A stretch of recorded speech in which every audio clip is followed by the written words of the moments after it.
tener un sueño fue el motor que me empujó. No toda mi vida voy a vender periódicos, yo un día voy a ser como el que hace este periódico, voy a ser dueño de un periódico. Mi madre siempre me motivó a no rendirme, siempre tenía una palabra correcta. Me dijo, mira, los que se burlan de vos hoy, un día van a contar de cuando te conocieron. O sea, si yo le puedo atribuir a alguien, se lo atribuyo a ella, porque ella siempre tenía una palabra de fortaleza para mí. No tienes que cambiar de propósito, tienes que cambiar de forma en la que llegaste a ese propósito. Lo llegabas con menos pesos, ahora ¿qué otro tenés que hacer eventos? Ahora hacemos 6 eventos al año. O sea, quiero ser recordado como alguien que conectó a las personas. Para tener una vida extraordinaria necesitas expandirte y dominar 3 grandes áreas: tu dinero, tu salud y tus relaciones. Por eso hemos creado Expansivos.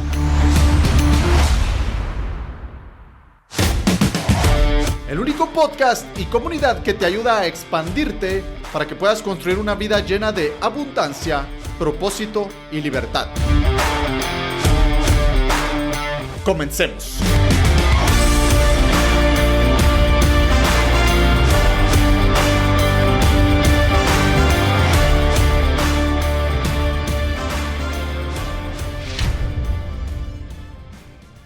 En este episodio vamos a motivarnos, a inspirarnos y por supuesto a expandernos. Tenemos a un verdadero expansivo, una persona que se ha expandido en todas las áreas de su vida. Estamos hablando de Alexis Canahui, una persona que viene desde un asentamiento de la zona 6 en la ciudad de Guatemala, sin recursos, prácticamente sin tener que comer en algunos días, y hoy en día es fundador de WinGT, un movimiento que está desarrollando el ecosistema emprendedor en toda la región, y además es fundador de Training Day, un movimiento que está cambiando las reglas de juego. Training Day en realidad es uno de los eventos más emblemáticos hoy en día en la ciudad de Guatemala, que reúne a distintos líderes, dueños de negocio, emprendedores que están cambiando las reglas del juego en el ecosistema del emprendimiento que están haciendo. También está creando y desarrollando proyectos como WinTalks, Disrupt Fest y Guate se levanta. En fin, una persona que, como decimos aquí, viniendo desde abajo, ha expandido su vida en todos los sentidos, y hoy en día hablamos de todo lo que le ha ayudado, cómo comenzó a salir del asentamiento, cuál fue la mentalidad que tuvo para no rodearse con las pandillas, tocar las drogas, cómo salió de todo ese ecosistema de pobreza y hoy en día está construyendo una vida con muchísima abundancia, construyendo sus sueños y ayudando a muchísimas más personas. Un episodio lleno de motivación, inspiración, tips, consejos y mentalidad para que puedas expanderte. Vamos a ello. Alexis Canahui, Hola Javi, qué gusto tenerte por aquí. La verdad es Gracias. que la primera vez que yo escuché la historia de Alexis, a mí me sorprendió, me impactó y creo que muchas más personas tienen que conocer tu historia y vamos a adentrarnos también en toda tu experiencia y trayectoria como emprendedor, empresario, dueño de negocios, todos los obstáculos que has ido atravesando. Pero quiero que comencemos para que nos contes un poquito cómo fue ese proceso de crecer en un asentamiento. ¿Cómo fue esa etapa que comentas que fue obviamente dura en ciertas partes, con escasez, pero que te ha forjado para ser la persona que sos hoy? Contanos un poquito ese pedazo de tu vida. Gracias Javi, muy agradecido de estar aquí con vos y con la audiencia que te sigue. Pues he contado mi historia muchas veces, pero estoy entusiasmado de volverla a contar acá con vos hoy y poder platicar un poquito de lo que hemos vivido, ¿verdad? Creo que las experiencias pueden ayudar a otros. Mi historia es la historia de millones de guatemaltecos en un país como Guatemala en el que la pobreza es muy alta. Esta historia se repite mucho.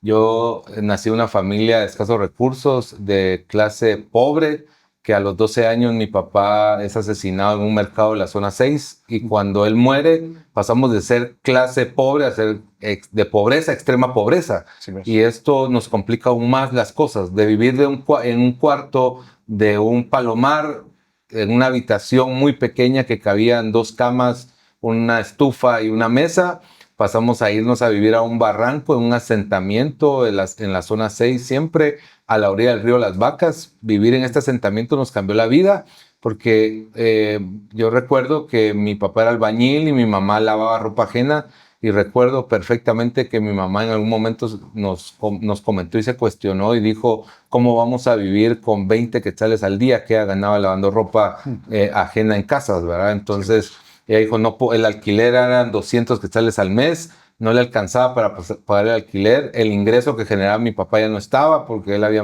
muerto, había sido asesinado. Entonces mi mamá empieza a buscar qué hacer y se encuentra con este lugar, un asentamiento donde uno iba a invadir, ¿verdad? O sea, iba a buscar un terreno para apropiarse de ese terreno y construir una covacha de lámina, piso o sea, de lámina de tierra. Recuerdo que mi mamá nos llevó a este lugar. Y tu mamá con hijos pequeños. Vos eras el más grande.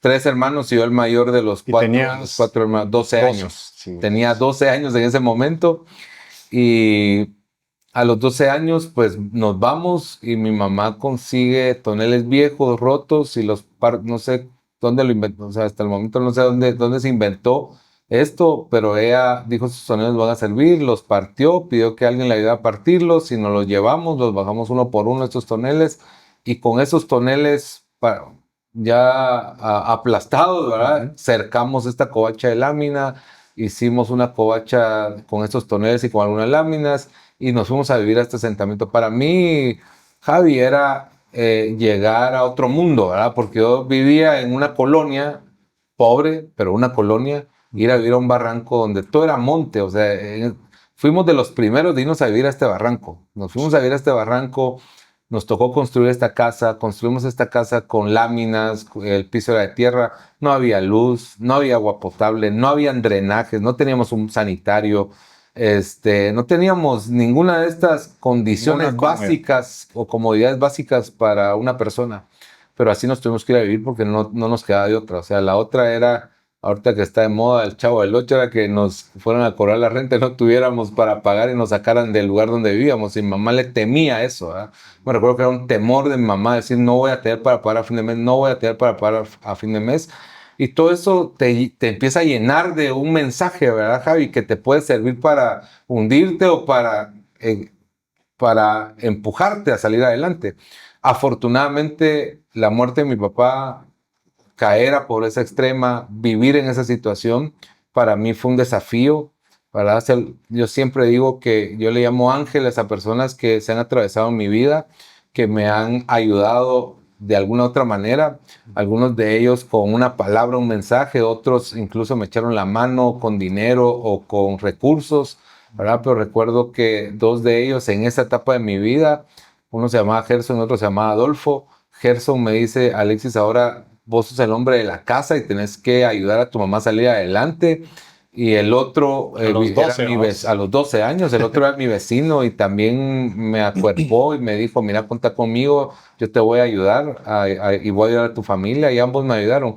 Uno me llevó a vender periódicos, él trabajaba en el diario El Gráfico, me llevó a vender periódicos para que yo pudiera ganar otros 20 quetzales que ganaba vendiendo.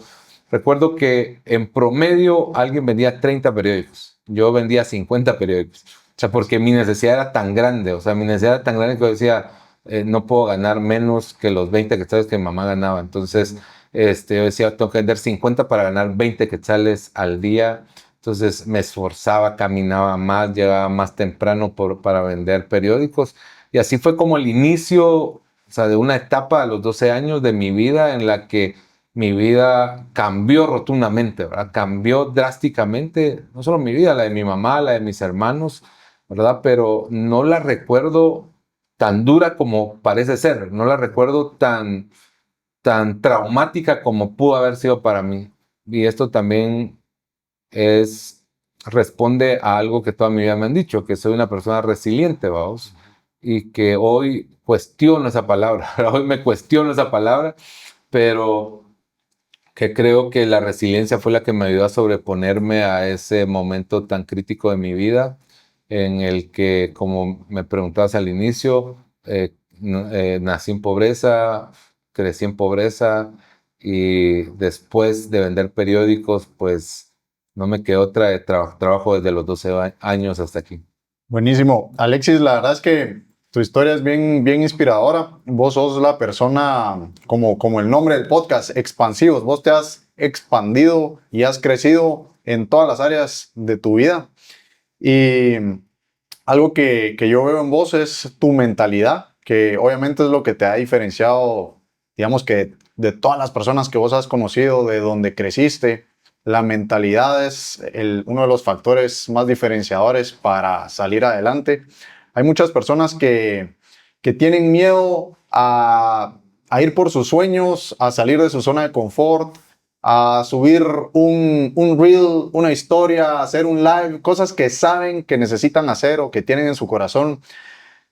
Vos en el área en donde creciste de niño, en ese asentamiento, comentás también que tuviste mucha relación con pandillas, tenías drogas cerca, crimen, el mal estaba ahí a la vuelta de la esquina. Y tu mentalidad en cierta parte fue la que te mantuvo alejado o te mantuvo firme y pensando en crecer, en expandirte.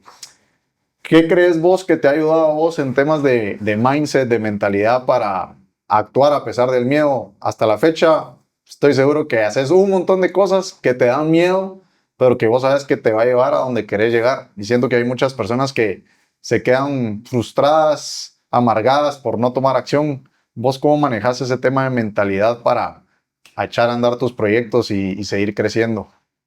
Gracias, Javi, por la pregunta. La verdad es que es una pregunta que yo mismo me he hecho en muchos momentos de mi vida, ¿verdad? Una pregunta en la que no encontré una respuesta correcta a esta pregunta, como pensar qué fue lo que me llevó a tener esa fortaleza mental.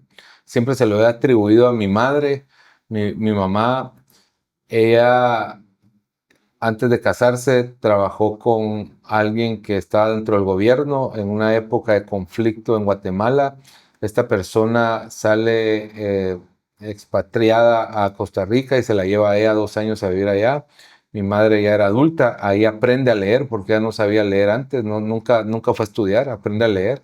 Entonces yo atribuyo mucha de la sabiduría que tenía ella a esos 2 años donde aprendió a leer con esta persona, donde probablemente le dio a leer libros, donde probablemente le enseñó cosas de sabiduría sapiensal, ¿verdad vos? Y mi madre siempre me motivó a no rendirme, siempre tenía una palabra correcta.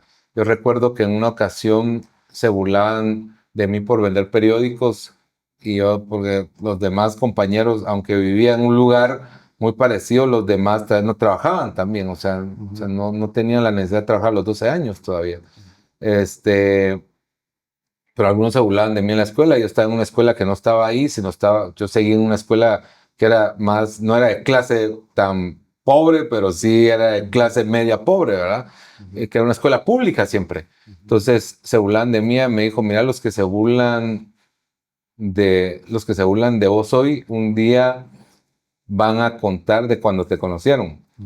Entonces esas palabras me resuenan hoy, vos, porque vos decís, ¿de dónde hoy yo me pregunto de dónde sacó esa sabiduría para decirme, no te hagas de menos, vos vas a ser más que ellos, vamos. Entonces, fue mi madre la que me empujó realmente, la que me empoderó, la que siempre tenía una palabra y yo le decía, mira, me da pena, me da vergüenza hacer tal cosa. Y ella me decía, Alexis, ellos no son los que te van a dar de comer, atrévete a hacer las cosas porque por esas personas a las que tenés miedo de no hacerlo, ellos no te van a dar lo que necesitas. O sea, y hoy escuchás frases célebres que dicen, no obtienes lo que quieres, sino lo que vas a pedir o lo que vas a negociar. Y mi madre tenía muchas de esas frases de otra manera, pero que me empoderaron y que nunca dejaron que me rindiera. Yo a veces tenía que levantarme a las 5 de la mañana para ir a vender periódicos y no me quería levantar, y mi mamá, recuerdo que me echaba agua y me despertaba para que me levantara y me pudiera ir a trabajar.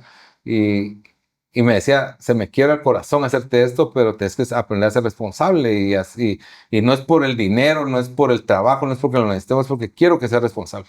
Entonces mi madre siempre me empujó. O sea, si yo le puedo atribuir a alguien, se lo atribuyo a ella. porque ella siempre tenía una palabra de fortaleza para mí. Yo leí, muchos años después, leí un estudio que decía que el 70% de las oportunidades que tiene una persona en la vida dependen de la educación de su madre, el lugar donde naciste y la etnia de tus padres. Y mi madre y mi padre eran de Cobán, de Baja Verapaz, de esa área donde mi madre era indígena, usó toda su infancia hasta que se vino a la ciudad, usó traje típico. Nací en una colonia, en un asentamiento, crecí en un lugar de extrema pobreza y la educación de mi madre había sido poca, nunca estudió, nunca fue a la escuela, nunca se graduó, nunca fue analfabeta hasta edad adulta. Entonces, probablemente ese 70% de las posibilidades de oportunidades y éxito no las tenía. Entonces aproveché ese poco 30% que tenía, que dependía completamente de mí, de que yo me esforzara, de que yo me dedicara a hacer y alcanzar un sueño. Y aquí es donde creo que puedo decir que tener un sueño fue el motor que me empujó, porque cuando yo vendía periódicos, yo un día me perdí en la Avenida Reforma vendiendo periódicos porque no conocía, nunca había salido a la Avenida Reforma y perdido en la Avenida Reforma me pongo a llorar y digo yo de rabia, yo digo no toda mi vida voy a vender periódicos, yo un día voy a ser como el que hace este periódico, voy a ser dueño de un periódico. Sí. O sea, si yo le he dicho eso a cualquier persona, me ha dicho, está loco, esto es literalmente imposible para vos, pero ese sueño de un día convertirme en periodista me empujó. Yo estudié en el Adrián Zapata, fue nombrado el instituto más peligroso y más conflictivo de Guatemala, donde no duraba, en los 3 años que yo estuve en este instituto, no duró un director más de 6 meses, porque los mareros lo llevaban a sacar jóvenes así ahí, los mataban afuera del instituto, amenazaban a los directores, entonces no querían estar. Ahí estudié yo, después me fui a estudiar contabilidad a la Escuela Central de Comercio en la zona 1, que vivíamos peleándonos con la queche, o sea, pasábamos más en peleas que en otra cosa. Tampoco siento que aprendí tanto ahí, pero porque contabilidad había más empleabilidad, ¿verdad? Había más oportunidad de trabajar como contador que cualquier otra carrera. Entonces, cuando salgo de ahí, yo digo, todos mis compañeros se fueron a estudiar administración y auditoría. Solo yo me fui a estudiar periodismo. O sea, fui el único de esa promoción que se fue a estudiar periodismo porque yo tenía un sueño. Yo me empoderé de ese sueño. Yo dije, yo un día voy a ser periodista, un día voy a tener un medio de comunicación como este. Entonces creo que por ahí te diría que 2 cosas que me han dado fortaleza mental es una, las palabras de mi madre que siempre me motivaron, que creyó en mí, ¿verdad? Que creyó en que yo podía hacer las cosas.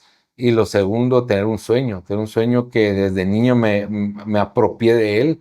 Y me encantan ver biografías de gente que surgió también de la pobreza y te das cuenta que ese común denominador está, o sea, son personas que desde niños, yo vi el documental de Maradona y él cuando es niño está el video de una entrevista de decir que un día va a jugar un mundial.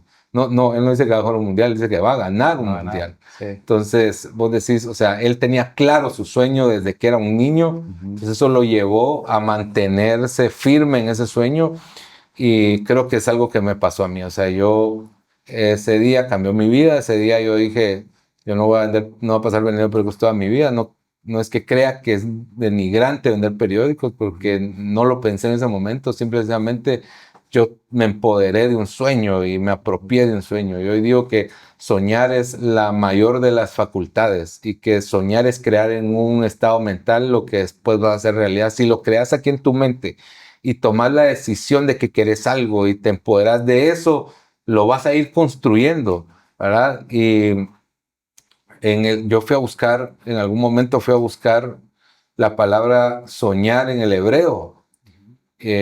Y la palabra soñar en el hebreo significa atar firmemente.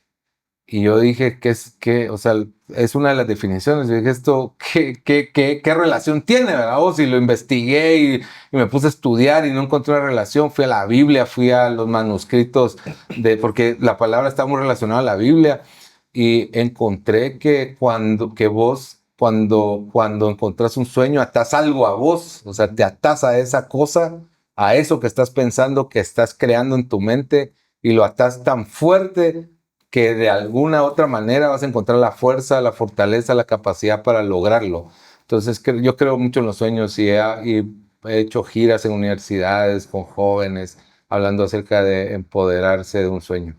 Buenísimo. Alexis, digamos en tu caso, hay muchas personas que posiblemente nos pueden estar viendo que han crecido con comodidades, tal vez en colegios privados, las mejores universidades. ¿Cómo fue tu proceso para, ya tenías un sueño desde chiquito, que me parece, creo que esa es una gran ventaja porque una vez se gradúa del colegio y, por ejemplo, yo entré a la universidad, pero todavía no tenía muy claro qué quería hacer. Creo que cuando tenés un sueño desde chiquito, como que, como decís, lo forjás, lo atás y como que te da una brújula y una dirección que te evita caer en tentaciones y en otras distracciones. Pero digamos en tu caso, ¿cómo empezaste vos a desarrollarte personalmente? ¿Qué cursos comenzaste a tomar? ¿Qué libros te empezaron a cambiar la vida? ¿Quiénes fueron como que primeros mentores, personas que te ayudaron? ¿O fuiste a conferencias o compraste un curso, una mentoría? ¿Cómo fue ese tu proceso para ir aprendiendo todo lo que querías ir desarrollando? Buena pregunta, es algo que probablemente no lo había pensado y no lo tenía tan estructurado antes de hoy, pero pensando en eso, creo que yo siempre he creído y siempre he buscado a personas mayores que yo. O sea, siempre la mayoría de mis amigos están por encima de mí en cuanto a educación, capacidades o hacen algo que me sobresale o son adultos. Tengo muchos amigos que son mucho más grandes de edad que yo. Y desde niño hacía eso, o sea, por alguna razón me llamaba la atención hablar más con gente Con mayor, experiencia. con experiencia que con gente de mi edad. Ujú. Y como yo recuerdo que vendía el diario El Gráfico y siempre que entregaba el diario trataba de hablar con la gente o de sacarle plática a la gente. Después vendí prensa libre, después vendí La Hora en las tardes, en la mañana vendía los de la mañana y La Hora vendía. Pero con La Hora yo vivía en la zona 6, que hay como 4 o 5 kilómetros de la zona 6 a la zona 1. Ujú. Y yo caminaba, iba a traer el periódico a la zona 1 y caminaba de la zona 1 a la zona 6 todos los días. Te echabas tus Entonces, 10, 12 10, kilómetros 12 diarios. kilómetros, sí. Ujú. Pero no me alcanzaba el tiempo, o sea, de 1 a 6 de la tarde, 7 de la noche, no me alcanzaba el tiempo para venderle a todos. A veces no llegaba hasta el último cliente porque Sí, pues. le dejaba un periódico a uno y lo que me pagaba, a veces estaba era una tienda o una ferretería y estaba con un cliente, entonces tenía que esperarlo. A veces me quedaba ahí con esa persona platicando algo, entonces yo creé un sistema de suscripción, vamos, que en ese momento no le llamé así, simplemente que me va a ahorrar tiempo y les decía, mira, ¿qué tal si te dejo el periódico todos los días y me lo pagas el viernes? Me pagas todo el Mira, viernes. pues. Entonces Ajá. yo ya pasaba volando, Pasabas dejando nada ya solo más. pasaba dejando, vamos. Ajá. Y, Esos son de los mejores es uno negocios de los de mejores negocios recurrencia. de recurrencia. Entonces le pasaba dejando el periódico a todos y me quedaba tiempo, y llegaba, al final llegaba temprano, entonces yo llegaba a la parroquia al final. Y ahí en la parroquia había mucha gente que parecían indigentes o vagos, o parecía gente que no tenía nada que hacer ahí, jugando damas chinas, ajedrez o naipes ahí. Y yo me iba a sentar ahí con ellos. Y era gente muy interesante, gente que eran ancianos que tenían mucha sabiduría. Y yo me pasaba ahí horas, o sea, yo llegaba, ya no llegaba a las 6 ahí, sino llegaba a las 4, a las 5 y me ponía a hablar con ellos. Y muchos de ellos me daban consejos que hasta el día de hoy me siguen sirviendo. Entonces, creo que siempre he hablado con gente, siempre he tratado de expresar. Te contaba que yo fui a estudiar, yo quería cuando salí del instituto de los básicos, yo quería ir a estudiar mercadotecnia y publicidad, pero yo hablaba mucho con la psicóloga se la pasaba sin nadie, pero yo no sé cómo me di cuenta que que había una psicóloga ahí y que ella te podía orientar, y entonces yo me pasaba hablando con ella. También me sacaban de clases, vamos, entonces me mandaban ahí, pero me iba a hablar mucho con ella. Entonces yo le dije, mira, la carrera que yo creo que a mí me gusta es Mercadotecnia Publicidad, se llama la carrera, Mercadotecnia Publicidad. Y ella me hizo un test y me dijo, mira Alexis, sí tienes algo de aptitudes para eso, pero esa carrera no tiene mercado. Esa carrera te vas a ir a pelear y no hay tanto mercado para esa carrera. O sea, no era hace mucho. O sea, eso fue en el 2000, ¿qué? No, en el 2000 algo, 2001, 2002, por ahí 2003 creo que fue eso. O sea, pero en esa época ella me dijo, no tiene mucho mercado, entonces te va a costar encontrar trabajo, mejor andate a... Yo siempre he sido así. ¿Sí ves? Siempre he sido Buscando de buscar consejo, buscar apoyo, buscar ayuda. Siempre cuento que yo, uno de los primeros negocios que hice fue cumplir ese sueño de vender, de que tenía vendiendo periódicos, fue hacer una revista. Pero la afinidad por la lectura creo que es algo que le debo a mi padre. Yo tenía menos de 12 años, porque él muere cuando tengo 12 años, entonces, pero yo lo recuerdo perfectamente que él iba a la terminal y iba y siempre nos traía una bolsa de manías y un paquete así de revistas selecciones usadas que las vendían en la terminal, como que llegaban las revistas que todos dejaban y ahí las llevaban a vender de meses anteriores. Sí, ves. Entonces él siempre llevaba, o sea, me imagino que eran mucho más baratas obviamente que comprarlas, pero él tenía ese alcance de decirles voy a llevar estas revistas que son viejas, que son usadas. Yo tengo revistas ahí de 1980, 1900, las guardo ahí las revistas. Entonces yo siempre lo vi a él leyendo las revistas. Era una revista de muy fácil lectura porque tenía historias cortas, tenía citas citables, tenía muchos chistes que no les... Hasta la fecha lo leo y digo, con esto no te reís porque era más gringo, eran más chistes gringos, ¿verdad? Y nunca me gustó la comedia gringa, pero él llevaba esas revistas, entonces yo ahí como que afiné un poco mi interés por leer, ¿verdad? También me tuve un hábito, o sea, de casi nunca leo un libro completo, casi siempre yo vengo agarro un libro, leo el índice, leo el primer capítulo y después me voy a leer los capítulos que me interesan y lo dejo, ¿verdad? O sea, no agarro un libro. Buena técnica. Una técnica que tengo porque me acostumbré, porque yo leía al editorial y este señor decía que estas revistas selecciones eran condensados, ¿verdad? O sea, te decían mucho en pocas palabras, ¿verdad? Entonces yo descubrí que los libros redundan mucho, ¿verdad? O sea, lo que te van a decir, te lo van a decir, o sea, regularmente el 20% del contenido es el importante, ¿verdad? Sí. Y como que agarro una habilidad de encontrar eso, ¿verdad? Otra es leer muchos papers de investigaciones, de universidades, hay mucho contenido investigativo. Cuando tengo una duda, me voy a leer algo más científico, más escrito por expertos, que basado en estudios, ¿verdad? O sea, como que hago mucho eso. Creo que eso me ha ayudado. Eso es como un hábito que creo que me ha ayudado a poder sobresalir y a poder avanzar cuando estás trabado, ¿verdad? Buenísimo. Alexis, vos tenés mucha relación y mucho contacto con emprendedores. Estás desarrollando, como decís, parte de tu propósito y todo lo que estás haciendo, el ecosistema emprendedor en Guatemala. Creo que enlazás mucho esas conexiones entre el ofertante y el demandante. Y creo que tenés mucha experiencia con emprendedores. Vos ya como emprendedor, empresario. ¿Cuáles dirías que son los principales problemas o obstáculos que ves en los emprendedores cuando están iniciando y que les impide consolidarse y crecer? Sí, he tenido la oportunidad de entrevistar a cientos de emprendedores en todos estos años, ¿verdad? Tanto para Win, que es el medio de comunicación que tenemos, como en nuestros eventos o en espacios como este. Y siempre me ha interesado mucho hablar con ese emprendedor que es hecho a sí mismo, que no tuvo todo y pudo desarrollarse porque tenía las facilidades, sino más este emprendedor que ha sido resiliente, que le ha costado, que ha tenido que esforzarse más que el resto de las personas para sobresalir, ¿verdad? Esas historias me encantan y siempre lo hago.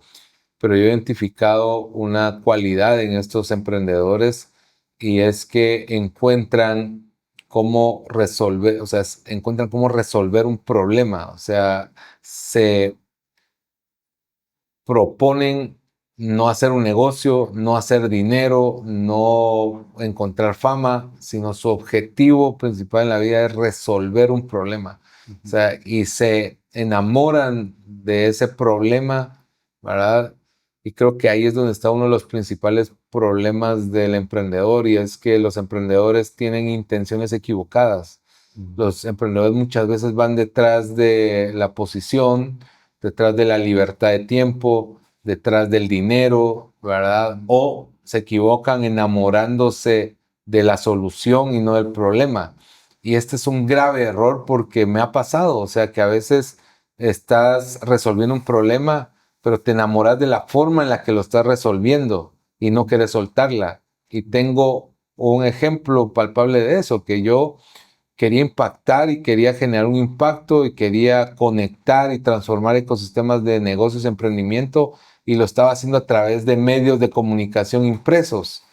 Pero, Eso quería llegar también. sí, Pero sí. pero eso se vino abajo, ya empezó a decaer y no nos dimos cuenta porque estábamos tan enamorados de la solución que le estábamos dando al problema, que nos aguantamos hasta el último momento cuando vino la pandemia. Entonces creo que el emprendedor comete ese error de abrazar su idea, de abrazar su proyecto, de abrazar su negocio y decir, yo me hundo con el barco, ¿verdad? Y lo abrazan y se hunden, y muchos ya no se pueden recuperar de eso. Entonces creo que yo siempre les doy a los emprendedores que están iniciando, les digo, miren, no gasten ni un centavo hasta que ustedes no sepan, hasta que no tengan 10 clientes por lo menos que estén dispuestos a pagarles o una gran cantidad o una mensualidad. No inviertan ni un solo centavo en su proyecto hasta que no tengan esos 10 clientes. Vayan y busquen primero los 10 clientes. Buenísimo. Y a los emprendedores que ya tienen un negocio y lo quieren hacer crecer, siempre les digo,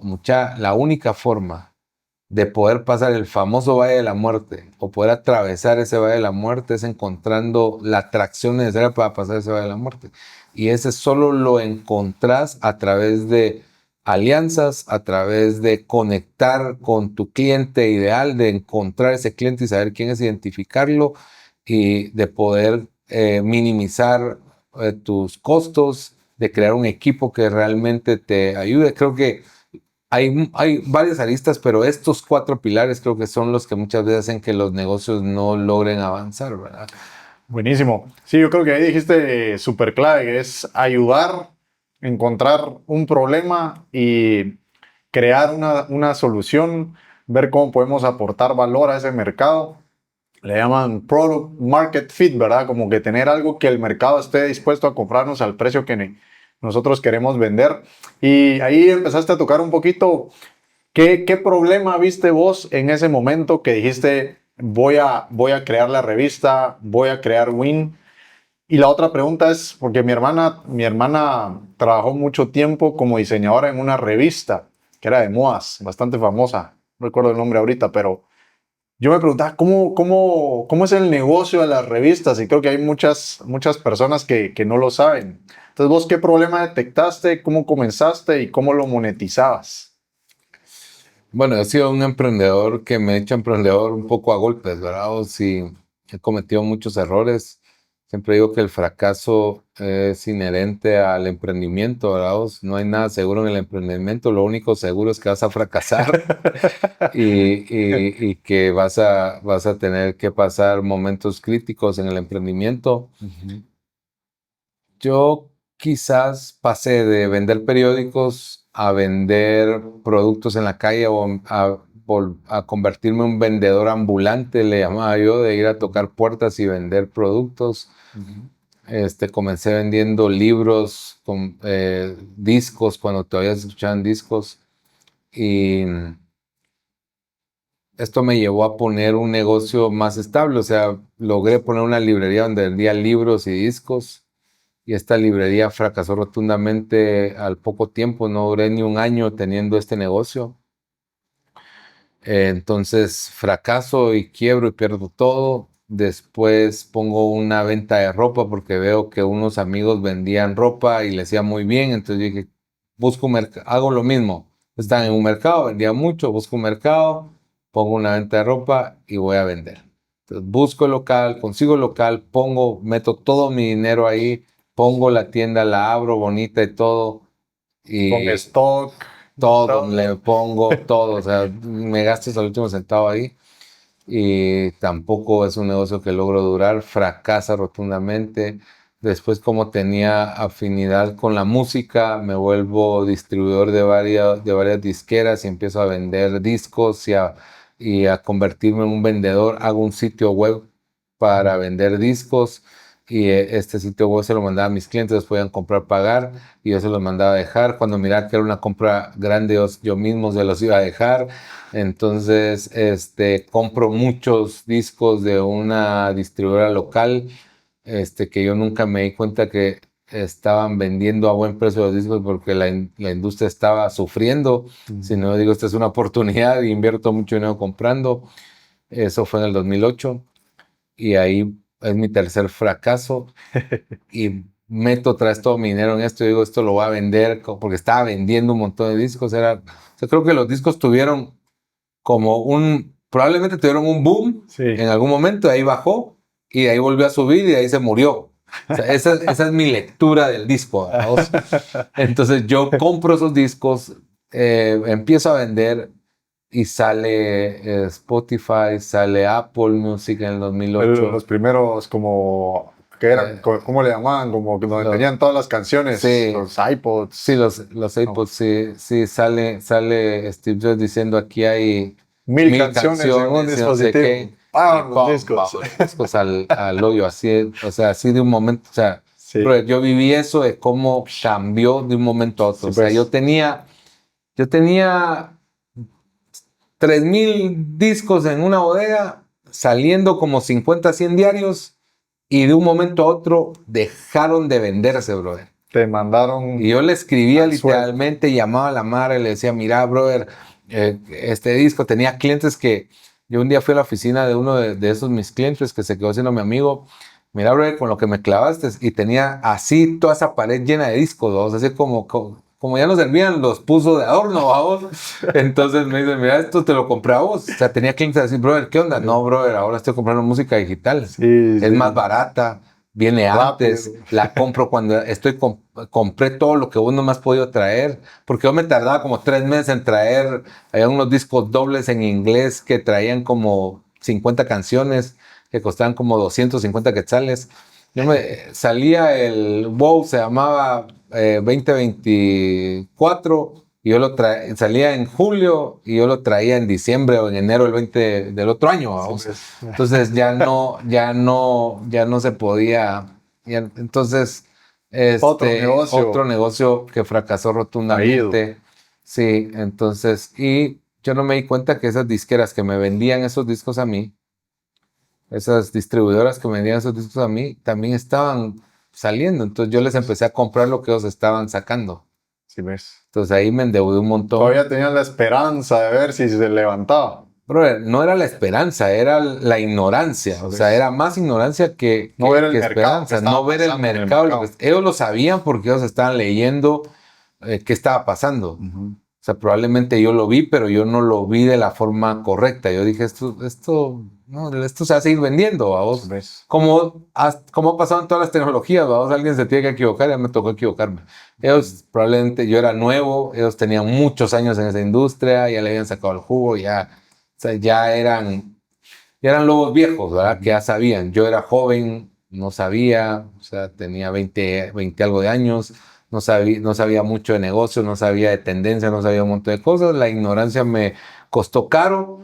Y entonces recuerdo que me quedé con todos esos discos que les compré. Y un día hay una feria, no sé si era Interfer, no recuerdo qué feria, en el Parque de la Industria.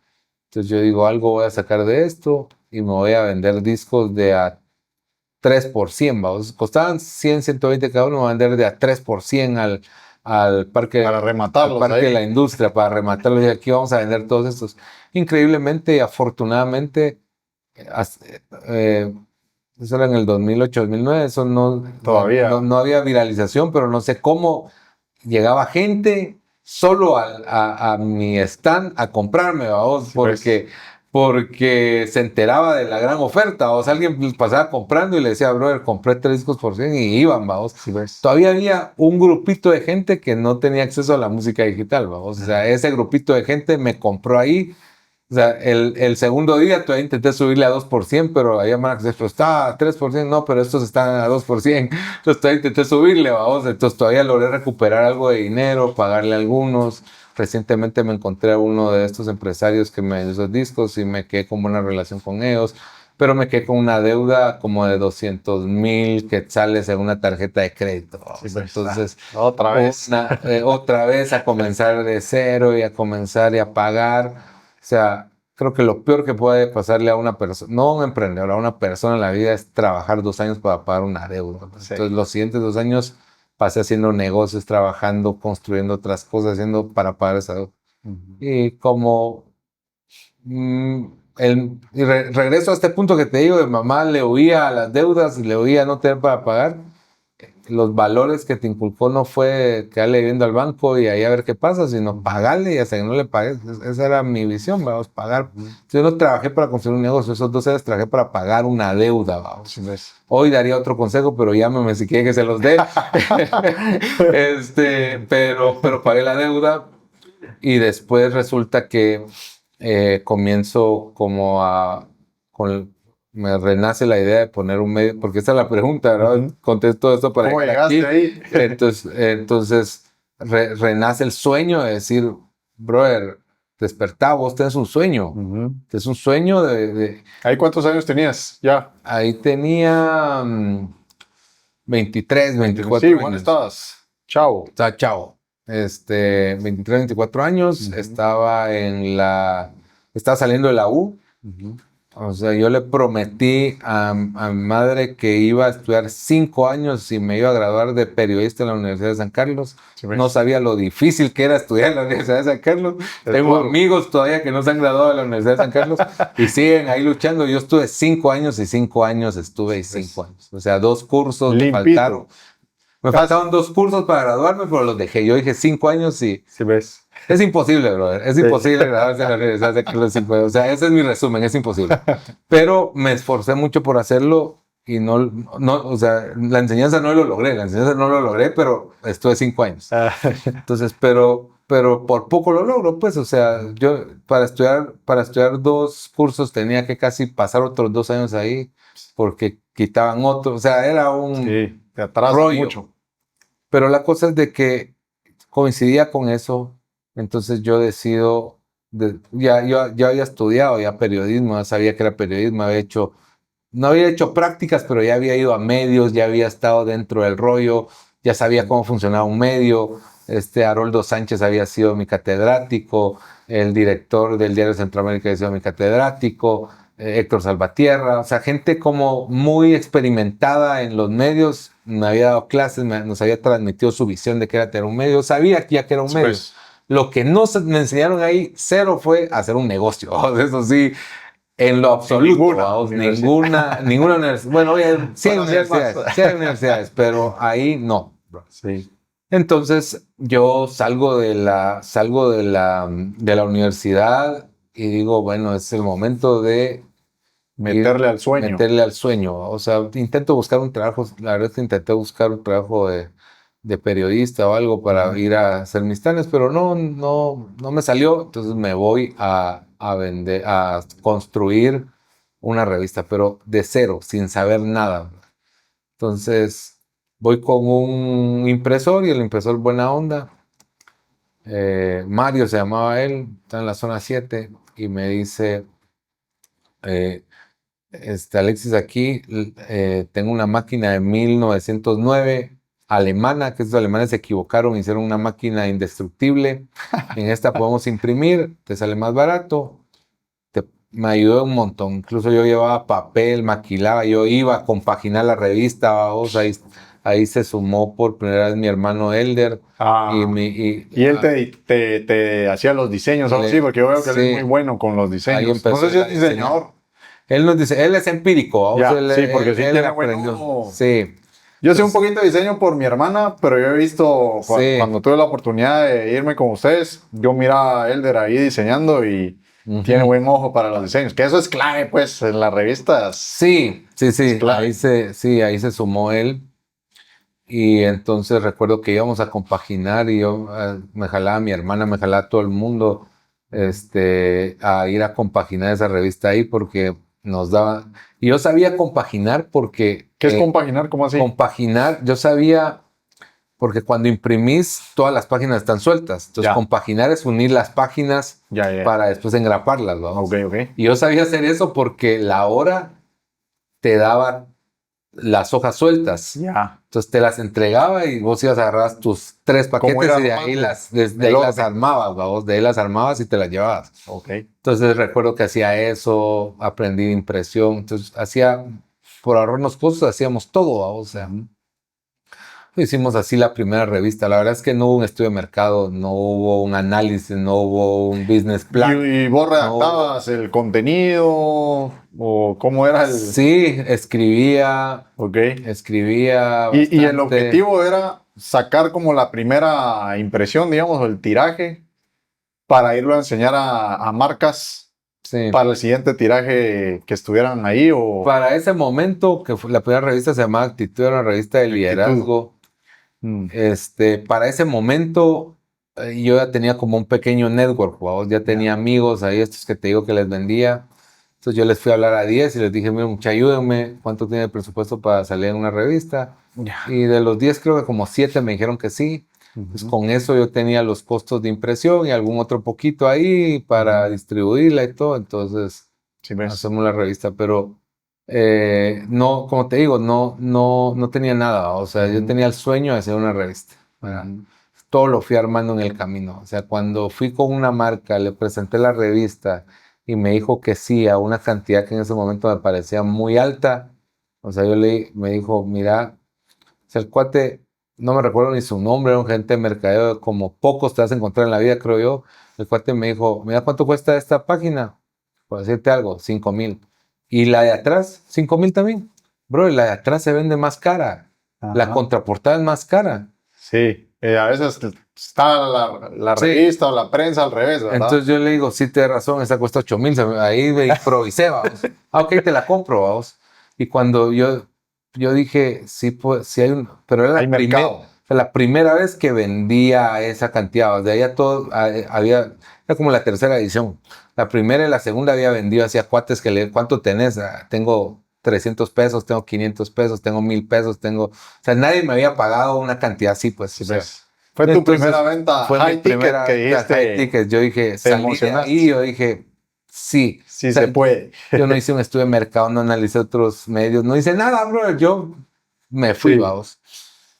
Entonces, Acción ahí, masiva. Eso es acción. lo importante. Y después, ya ahí en ese momento me puse a investigar. O sea, ahí este chavo me despertó y me dijo, o sea, yo dije, tengo que aprender esta onda. Entonces, ahí me puse a ver, me empecé a escribirle a revistas de México para que me mandaran, revistas de acá. O sea, empecé a sondear el mercado, a ver qué había, a buscar gente de mercadeo que conocía, decirles, mira, a ver cómo haces esto. Y ya estructuré, en la tercera edición, ya estructuré el negocio y ahí dije, bueno, Sí, pues. aquí nos vamos. O sea, si se puede, ya valía que se puede, démosle. Entonces ahí fue como, todavía disfrutamos la colita de las revistas, ¿verdad? Entonces actitud... Sí, hiciste que como 10 años de negocio de revista. No, fueron menos.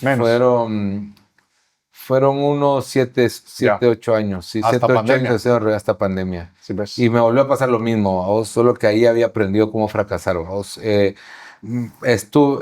Hice esa revista, después hice otras revistas, aprendí a hacer revistas, hicimos muchas revistas, ¿vos? Sí, pues. Actitud ganó un premio en Miami. Y como todas las mejor publicabas. revista. Sí. Al mismo tiempo, digamos, que vendías una Sí. y vendías otra. Sí. ¿Esa qué premio ganó?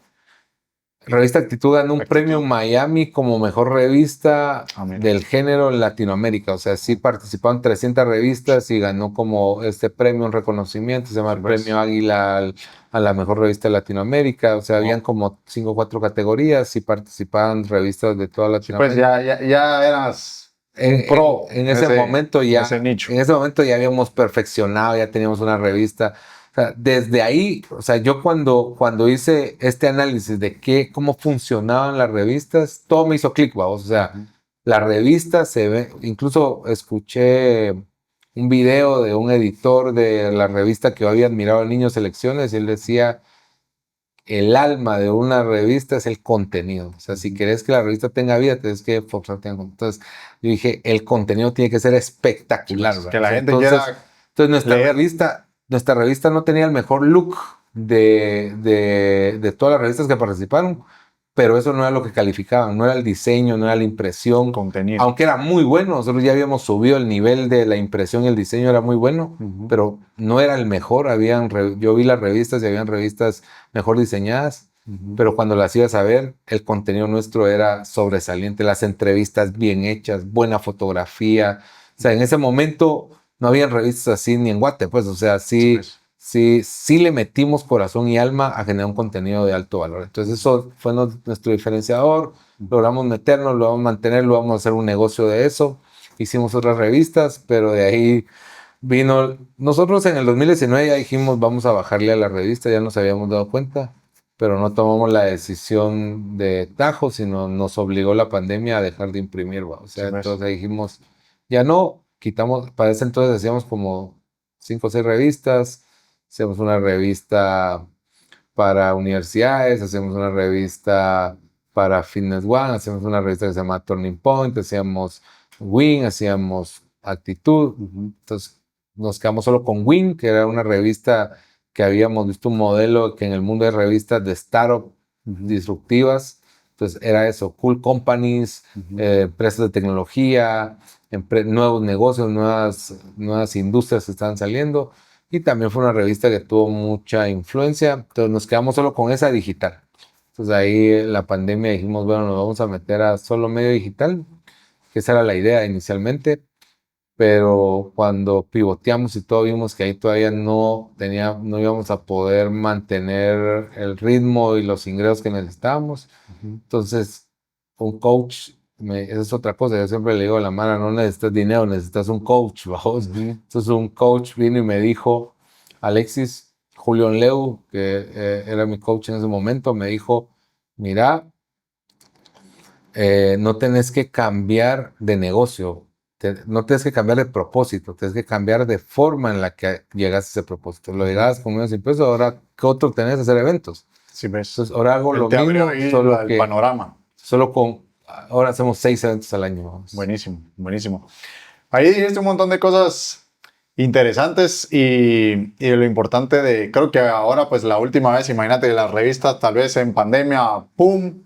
Pero ya con la experiencia, ya viniendo, quebrando negocios, pues pudiste pivotear más rápido. La importancia de tener un coach. Hay un mentor que está en México, Mauricio Benoist, él dice que él fue por muchos años un bruto motivado y uno a veces por quitarse el miedo, tomar acción y todo, como que no analiza ciertas cosas, los panoramas, y uno va aprendiendo que tener un coach, informarte un poquito del mercado y todo, te va minimizando las posibilidades de riesgo. Hay muchos creadores de contenido y personas que quieren vivir hoy en día de su contenido, de su llamado, de su propósito, o están haciendo canales de YouTube. Va un poquito alineado a lo que venís haciendo de querer impactar a una audiencia, presentarle una solución a una audiencia, solo que ahora pues mucho es en medio digital. Y de hecho yo conozco ya varios que se están yendo a otros países a ver si logran ahí captar más audiencia o que hay mejor producción, mejor contenido. ¿Vos qué consejo le darías a las personas que quieren monetizar con el tema de marcas? Porque creo que es un nicho que muchas personas no conocen y vos podés aportar bastante. ¿Cómo pueden irles a presentar su contenido a las marcas? ¿Cómo te ha funcionado a vos ese tema para que las marcas quieran invertir en ellos, en los proyectos, en la audiencia que tienen? Que creo que hay muchos creadores de contenido que no saben ese tema y les podría ayudar a comenzar a monetizar también por esa vía. Sí, Pues mira, creo que la palabra clave es confianza, vamos. O sea, esa es la palabra que yo creo que determina que una marca pueda apostarle a tu proyecto o no. Cualquiera que sea este proyecto, o sea, un podcast, una revista digital, un medio digital, como influencer o como persona. Y de ahí hay otra palabra, esa es la principal, creo, pero la siguiente creo que no me gusta tanto porque es qué tanto podés, qué tanta influencia tenés hacia esa marca, ¿verdad? O sea, porque Que sea un ganar también para la marca. sí, no, me refiero a cómo podés conectar con la marca, o sea, Ya. cómo podés acercarte a la Ok. marca y podés ofrecerle valor a la marca, ¿verdad? O sea, qué tanto valor le puedas aportar a la marca, porque... Y el tercero creo que es tiempo, ¿va? Yo diría que el tercer factor es tiempo, porque en Guate el entrar a una marca no es fácil. Yo cuando vendía publicidad de una revista y tenía 6 meses de estar, me decía, mira, vení cuando cumplas un año, por ahí creo que ya podemos pautar porque... Y cuando llegaba un año me ponían otra excusa y cuando llegaba otro mes me ponían otra excusa. O sea, siempre es complicado entrar en este mundo de la publicidad, es complicado entrar con las marcas porque las marcas tienen personas que están ahí para guardar la marca, ¿verdad? Para conservar el valor de la marca, para que la marca gane valor, para cuidar el dinero que van a invertir, ¿verdad? O sea, entonces, estas personas regularmente son celosas de lo que hacen, por un lado, y por otra, ya saben que les funciona. Entonces, que te metas vos es bien difícil, o sea, que vos puedas entrar y decir, bueno, aquí está el presupuesto. A nosotros nos ha llevado años y nosotros hemos visto como personas que un día nos dijeron, mira Alexis, quiero ser speaker de tu evento.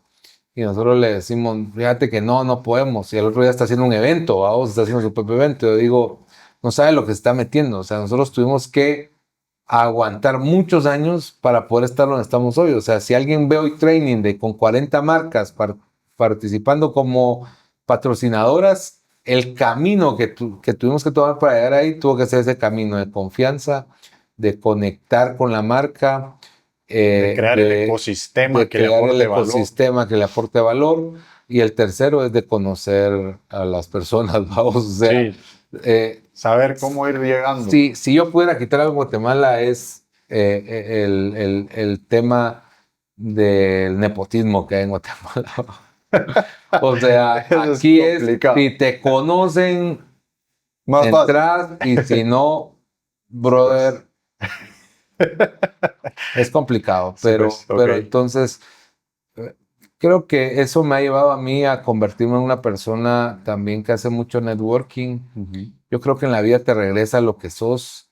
Yo he ayudado a muchas personas a hacer negocios millonarios. Brother, cuando te digo negocios millonarios, yo hace una semana presenté a alguien con otra persona donde el negocio era millonario. Ni yo he vendido una cantidad así, pero los presenté y dije, aquí están, hagan negocio los dos. A alguien más le presenté a otro desarrollador y él tenía un terreno en un lugar que valía millones, hicieron un negocio, van a construir una residencial. O sea, a ese nivel es el networking que yo hago y no estoy diciéndole, brother, dame una comisión. Y hay amigos que me dicen, Alexis, no seas tonto, cobra una comisión. Yo digo, bueno, voy a empezar a cobrar una comisión. Pero después digo, brother, si empiezo a cobrar una comisión ya no me van a buscar. Sí, pues. O sea, van Ya a es ir por otro transaccional. lado. Ya mejor pongo una empresa de esto y me pongo y pongo otra empresa, ¿verdad? Pero en el momento que quiera poner una empresa, voy a poner una empresa. Pero yo, como Alexis Canahui, quiero ser recordado como una persona que conectó, que tenía un networking que no se lo quedó él, que la gente pueda decir, no conozco a la gente, pero conozco a Alexis y Alexis conoce a la gente.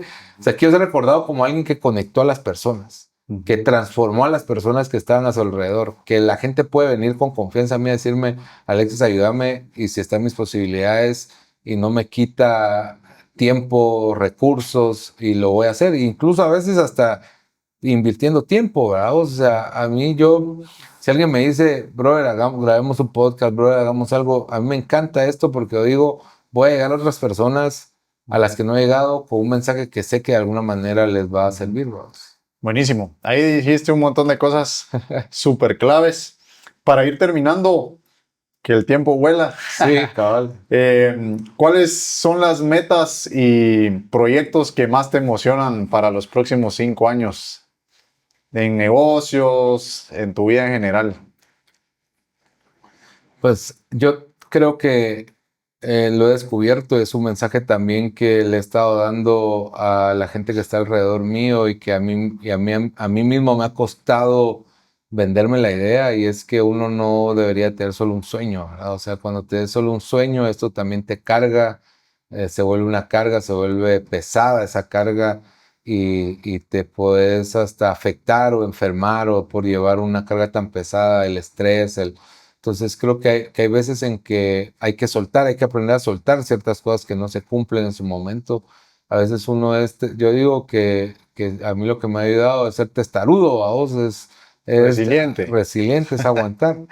Pero también, vaya que lo tocaste, porque yo he estado en Healthy Day, que es nuestro evento de salud. Yo di una charla que le llamé a la PIB con la resiliencia, vamos, y les Ajá. pregunto, ¿a la qué? O sea, los mexicanos dirían a la chingada, Ajá. ¿cómo diríamos aquí, vamos? Y todos dicen M, vamos, a la Ajá. M con la resiliencia, pero mi mamá decía, usaba mucho a la fregada, vamos, a la fregada con la resiliencia. La No sé si chingada.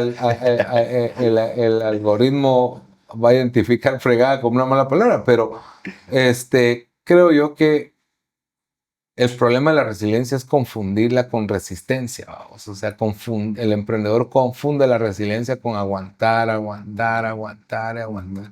Yo hoy creo que no tienes que aguantar, brother. Si algo no te gusta, si algo no está funcionando, rompe la maldita vara. Porque si algo ya no te está dando felicidad, si algo ya no te está dando satisfacción, si algo ya no te está gustando, si el negocio no avanza, si no es rentable, si no te causa emoción hacerlo, suéltalo, tíralo, o sea, déjalo a un lado. Entonces creo que he aprendido mucho eso y he estado soñando con otras cosas. Creo que hemos construido algo en Guatemala muy interesante. Hemos sido pioneros en el ecosistema de emprendimiento. Hemos logrado apoyar. Nosotros hablamos en el 2013, cuando comenzó Training Day, hablamos de ecosistema de emprendimiento.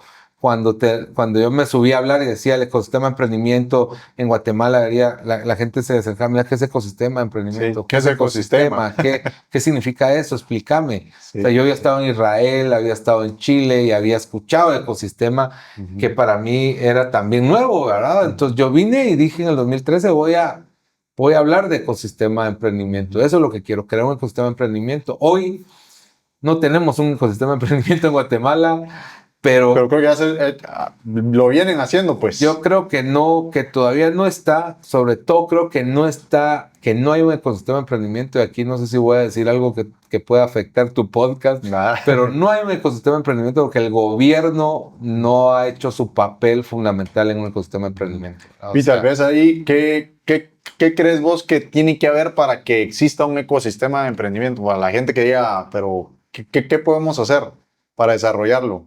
Creo que hay diferentes actores, pero ahorita todos los actores están jalando por su lado, como suele suceder en Guatemala, ¿vamos? O sea, cada uno agarra por su lado. O sea, aquí está un nicho de Venture Capital por un lado, aquí está Tech por otro, aquí está financieras por otro, también medio ahí peleándose, y el gobierno indiferente por acá, ni de aquí ni de allá, diciendo nosotros queremos ayudar al emprendedor de otra forma, pero no, o sea, no estructuran ese apoyo. O sea, el apoyo que el gobierno ha dado todos los últimos años es un apoyo que se muere cuando se va el presidente. O sea, no han hecho nada estructurado que pueda permanecer en el tiempo.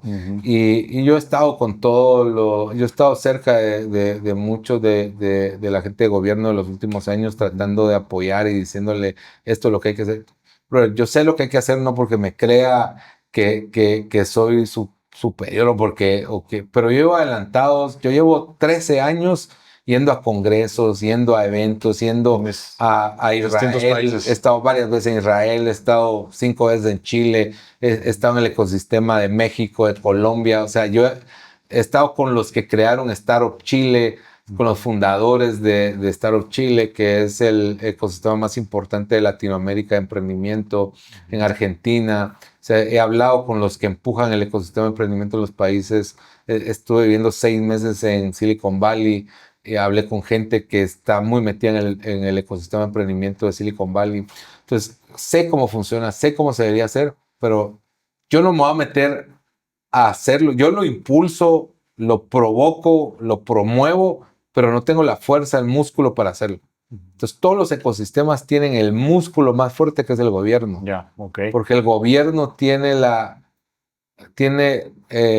fuerza para poder hacer, no solo financiera, no solo dinero, sino también crear la plataforma, vamos, crear leyes, crear, organizar el ecosistema, ¿verdad? O sea, ese es el inicio, ¿verdad? Entonces, creo que todos están jalando por su lado. Ni siquiera diría que es un ecosistema incipiente, todavía es actores de un ecosistema sueltos que están surgiendo cada uno por su lado.